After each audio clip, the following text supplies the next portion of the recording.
Previous video में हमने एक बहुत इंपॉर्टेंट टॉपिक स्टार्ट किया है विच इज़ डीएनए। डीएनए एक तरह का जेनेटिक मटीरियल है जो कि पेरेंट बॉडी से नेक्स्ट जनरेशन में पास ऑन होता है। डीएनए एक तरह का पॉलीमर होता है जो कि बहुत ही छोटी छोटी मोनोमर यूनिट से मिलकर बना होता है। मोनोमर यूनिट होती है न्यूक्लियोटाइड। तो प्रीवियस क्लास में हमने बहुत ज़्यादा इंपॉर्टेंट चीज़ें डिस्कस की हैं। उस वीडियो को देखने के बाद ही ये पोर्शन आपको ज़्यादा बेहतर समझ में आएगा। तो उस वीडियो का लिंक आपको डिस्क्रिप्शन बॉक्स में मिल जाएगा, वहाँ से आप देख सकते हैं। तो न्यूक्लियोटाइड क्या होते हैं, न्यूक्लियोटाइड के फॉर्मेशन के लिए 3 चीज़ें रिक्वायर्ड होती हैं, वो सभी चीज़ें हमने पढ़ी थी। न्यूक्लियोटाइड का लास्ट का पूरा फॉर्मेशन वाला नीचे जो पोर्शन था वो उसमें थोड़ा सा स्किप हो गया था, वो हम यहाँ पे डिस्कस करेंगे। तो देखते हैं, मैंने बताया था कि डीएनए और आरएनए में मेजर डिफरेंस शुगर का होता है कि कौन सी शुगर का यूज़ करके वो न्यूक्लियोटाइड का फॉर्मेशन हो रहा है, क्योंकि न्यूक्लियोटाइड में शुगर ऐड होती है, फॉस्फेट ग्रुप ऐड होता है और नाइट्रोजनस बेस ऐड होता है। यही 3 चीज़ें ऐड होती हैं। तो शुगर डिपेंड करती है कि कौन सा न्यूक्लिक एसिड बनेगा। अगर राइबोज शुगर ऐड हो रही है तो आरएनए बनेगा, आरएनए न्यूक्लिक एसिड, और अगर डीऑक्सी राइबोज शुगर ऐड हो रही है तो डीएनए न्यूक्लिक एसिड बनेगा।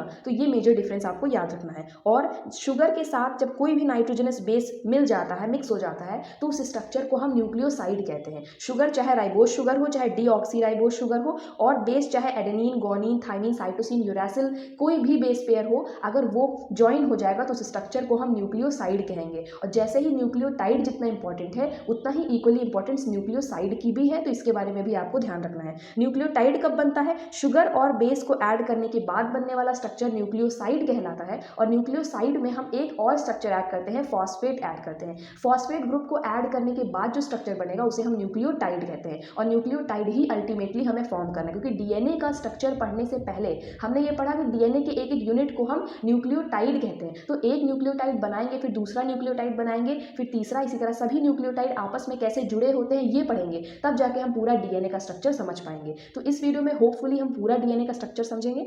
देखते हैं, यहाँ तक आपको समझ में आ गया होगा कि दोनों ही शुगर होती हैं, ये दोनों ही शुगर का स्ट्रक्चर है। आप इन दोनों के स्ट्रक्चर को भी याद रखेंगे, जिससे कि आपको डीएनए का स्ट्रक्चर बनाने में बहुत हेल्प मिलेगी। तो दोनों का स्ट्रक्चर याद रखना है, न्यूक्लियोसाइड और न्यूक्लियोटाइड के डिफरेंस के बारे में ध्यान रखना है आपको। फिर हमें क्या पढ़ना है, यहाँ पे हमने नाइट्रोजनस बेस को ऐड कर दिया। यहाँ पे ए लिखा है, ए से एडेनिन होता है, जी से गुआनिन होता है, इस तरह सी से साइटोसिन और टी से थाइमिन होता है। तो यहाँ पे जो भी नाइट्रोजनस बेस ऐड होगा वो इस तरह इसके सेकंड कार्बन पे ऐड होता है। ये पहला कार्बन है, पहले कार्बन पे ऐड होता है, फिर दूसरा, फिर तीसरा, फिर चौथा, और ये सी जो लिखा है ये 5वां कार्बन होता है। क्योंकि ये पेंटोज शुगर है तो 5 कार्बन की ये रिंग होती है।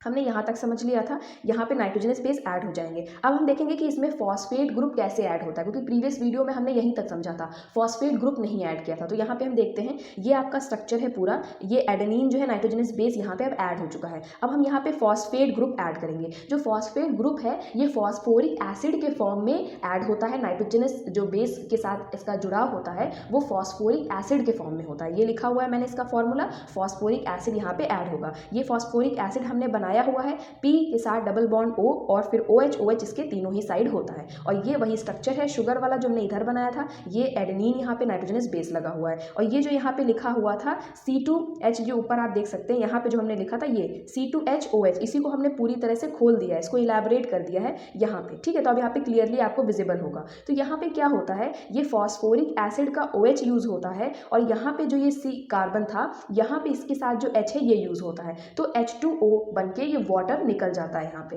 वाटर रिमूव होने के बाद अब कितनी चीजें बची यहाँ तक, अब O यहाँ पे P सिर्फ बचा ना, P का एक बॉन्ड, एक हाथ खाली है, तो ये किसी के साथ बॉन्डिंग करेगा। यहाँ पे ये H चला गया तो O यहाँ पे फ्री है, तो P और O के बीच में यहाँ एक बॉन्ड फॉर्मेशन होता है जिसे हम एस्टर बॉन्ड कहते हैं। और इसी तरह से हमारा न्यूक्लियोटाइड का फॉर्मेशन भी कंप्लीट हो जाता है। ये आप देख सकते हैं मैंने नेक्स्ट स्टेप में बनाया है। जैसे ही यहाँ पे वाटर रिमूव हो जाता है, वाटर रिमूव होने के बाद आप क्लियरली डिफरेंस देख सकते हैं। वाटर रिमूव होने के बाद जो P है वो O के साथ बॉन्ड बना लेता है और इसे हम एस्टर बॉन्ड कहते हैं। और जैसा कि ये फॉस्फोरिक एस्टर यानी फॉस्फेट का बॉन्ड है, इसीलिए इसको फॉस्फो एस्टर बॉन्ड भी कहते हैं, एस्टर बॉन्ड या फॉ भी कहते हैं। तो यहाँ पे आपको ध्यान रखना है, न्यूक्लियोटाइड का स्ट्रक्चर पूरा कंप्लीट हो चुका है। एक बार हम रिकैप कर लेते हैं। ये हमारी शुगर थी, सबसे पहले हमने पेंटोज शुगर लिया। पेंटोज शुगर अगर डीएनए बना रहे हैं तो डीऑक्सी राइबोज शुगर लेंगे, आरएनए बना रहे हैं तो राइबोज शुगर लेंगे, ये आपको ध्यान रखना है। उसके बाद सेकेंड स्टेप है, हमें नाइट्रोजनस बेस यहाँ पे ऐड करना है। तो एडेनिन, थाइमिन, गुआनिन, साइटोसिन कोई भी नाइट्रोजनस बेस आपको इसमें फर्स्ट कार्बन पे इसको ऐड कर देना है। ठीक है, ये सभी चीज़ें आप सीक्वेंस से समझेंगे।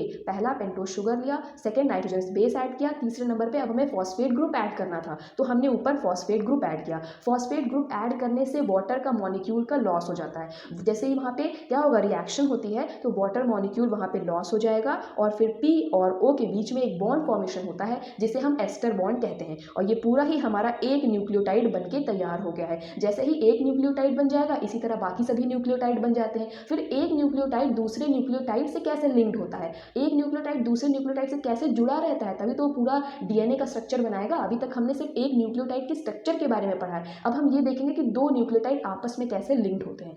होपफुली आपको ये स्ट्रक्चर समझ में आ गया होगा न्यूक्लियोटाइड का। दोबारा से आप इसे देखेंगे, आपको और अच्छे से समझ में आ जाएगा। तो इस बॉन्ड के बारे में आपको ध्यान रखना है, ये फॉस्फेट का ग्रुप लिंक्ड होता है, इसी वजह से इसको फॉस्फोएस्टर बॉन्ड कहते हैं। फिर यहाँ पे उतना क्लियरली विजिबल नहीं है, हम यहाँ पे देख लेते हैं। ठीक है, ये हमने बनाया है, ये इतना पीछे वाले पार्ट का ही है। ये जो ये पी है, ये पी और ओ के बीच में बॉन्ड होता है, ये आपको ध्यान रखना है, एस्टर बॉन्ड होगा। उसके बाद ये सभी न्यूक्लियोटाइड मैंने लाइन से बनाए हैं, इनको आप ध्यान से देखिए। यहाँ पे थोड़ा बहुत ही इंपॉर्टेंट स्टेप है, इसको थोड़ा ध्यान से देखिए। यहाँ पे मैंने ये एक न्यूक्लियोटाइड बनाया है, ये दूसरा न्यूक्लियोटाइड बनाया है, तो दोनों ही न्यूक्लियोटाइड को आप केयरफुली देखेंगे। यहाँ पे क्या होता है, यहाँ पे भी वाटर का लॉस होता है। कैसे होता है, ये ऊपर वाला एक न्यूक्लियोटाइड, दूसरा वाला ये, तो जो सेकेंड वाला है इसमें पी के पास OH ग्रुप होगा पहले से ही, क्योंकि मैंने बताया था फॉस्फोरिक एसिड यूज होता है। तो फॉस्फोरिक एसिड का फॉर्मूला क्या होता है, H3PO4 होता है। तो यहाँ पे OH प्रेजेंट होता है, इसका यहाँ पे भी प्रेजेंट है, इसका भी यहाँ प्रेजेंट है। अभी आपको क्लैरिफाई हो जाएगा, बस 2 मिनट और आपको समझने की ज़रूरत है। तो यहाँ पे जो OH ग्रुप है इसका, और यहाँ पे जो हमने पेंटोज शुगर यूज़ कर रखी है, तो पेंटोज शुगर के तीसरे कार्बन पे जो OH ग्रुप लगा हुआ है ये यहाँ से रिमूव हो जाता है। यानी ये पहला कार्बन था, ये दूसरा कार्बन था, तीसरे कार्बन पे जो OH ग्रुप लगा हुआ है ये रिमूव हो जाता है, वाटर का लॉस हो जाता है इसमें से, इसका पूरा OH चला जाता है और ये यहाँ से सिर्फ H लेता है, तो H2O पूरा वाटर का लॉस हो जाएगा। फिर आप क्लियरली देख सकते हैं यहाँ पे क्या चीज़ बचेगी, यहाँ पे सिर्फ इसका एक O बचेगा और यहाँ पे क्या बचेगा, P बचेगा, जिसका एक हाथ खाली है, मीन्स ये बॉन्डिंग करने के लिए वहाँ पे तैयार है। तो ये P यहाँ O के साथ बॉन्डिंग कर लेगा, यहाँ पर भी एस्टर बॉन्ड का फॉर्मेशन होता है। यहाँ पे आप क्लियरली देख सकते हैं, ये एक नाइट्रोजनस न्यूक्लियोटाइड, ये दूसरा, ये तीसरा। तो यहाँ पे आप क्लियरली आपको विजिबल होगा कि ये जो P था ये O के साथ, देखिए आप यहाँ पे एस्टर बॉन्ड बना लिया है। कब बनाया है, जब वाटर का लॉस हो जाता है। ठीक है, दोनों ही न्यूक्लियोटाइड आपस में ज्वाइन होते हैं, रिएक्शन होती है तो वाटर का लॉस हो जाता है। फिर P और ऑक्सीजन जो O है वहाँ पे, उसके साथ बॉन्ड बनता है जिसे हम एस्टर बॉन्ड कहते हैं। वैसे ही दूसरा न्यूक्लियोटाइड है, दूसरे इसके पास भी OH रहा होगा तो वो उसके साथ रिएक्ट करा यहाँ पे, फिर इसके पास जो OH रहा होगा वो वाटर रिमूवल के साथ चला गया, फिर P फ्री हो गया, तो फिर वापस से इसके थर्ड कार्बन के साथ O के साथ इसने बॉन्ड बना लिया। तो यहाँ पे एक बॉन्ड, यहाँ पे दो बॉन्ड, तो ये दो न्यूक्लियोटाइड कैसे आपस में लिंक्ड है ये हमने दिखा दिया। तो आपको दो मेनली बॉन्ड याद रखने हैं। एक तो न्यूक्लियोटाइड बनाने के समय हमने जो बॉन्ड पढ़ा था ये वाला बॉन्ड, यहाँ P O के साथ बॉन्ड बना रहा है, तो ये न्यूक्लियोटाइड बनाते समय ये बॉन्ड बन रहा है, तो एक बॉन्ड हो गया। उसके बाद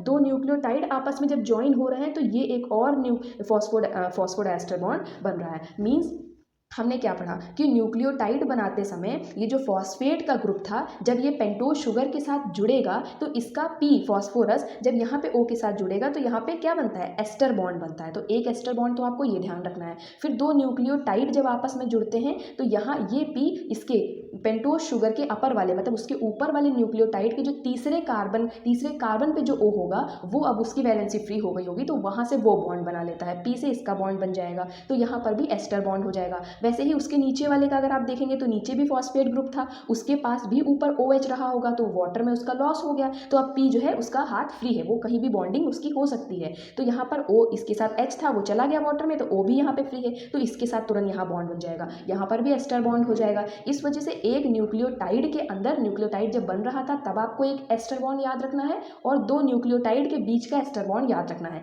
इसी वजह से इसको फॉस्फोडाइएस्टर बॉन्ड भी कहा जाता है। डाई मीन्स दो, तो फॉस्फोडाइएस्टर बॉन्ड मतलब दो बॉन्ड बनते हैं। तो आई होप आपको डीएनए का स्ट्रक्चर यहाँ समझ में आ गया होगा। अगर आपको अभी भी थोड़ा सा भी कंफ्यूजन है तो आप दोनों ही पार्ट्स को दोबारा से देख सकते हैं स्पीड में, तो आपको और अच्छे से क्लैरिफाई हो जाएगा। पहले पार्ट में हमने काफ़ी इंपॉर्टेंट चीज़ें पढ़ी थी, उसे देखने के बाद ही आपको और अच्छे से समझ में आ जाएगा। न्यूक्लियोटाइड कैसे बनता है, न्यूक्लियोटाइड को बनने में क्या क्या इंपॉर्टेंट चीज़ें होती हैं, मोनोमर पॉलीमर होता क्या है, ये सभी चीज़ें आप जब बेसिक समझ जाएंगे तो आपको ये समझ में इजीली आ जाएगा। तो ये पूरा हमारा डीएनए का स्ट्रक्चर हो जाएगा। इसी तरह से सभी न्यूक्लियोटाइड आपस में लिंक्ड होते चले जाते हैं फॉस्फो एस्टर बॉन्ड के थ्रू, और इसी तरह हम इसे फॉस्फो डाएस्टर बॉन्ड कहते हैं। ठीक है, तो इसके बारे में थ्योरी भी आप डिस्कस कर लेंगे। डीएनए का जो पोर्शन था वो हमारा कंप्लीट हो गया है। उसके बाद अब डीएनए से रिलेटेड जितनी भी थ्योरीज हैं वो हम पढ़ेंगे आने वाली कुछ वीडियोज़ में। Thank you.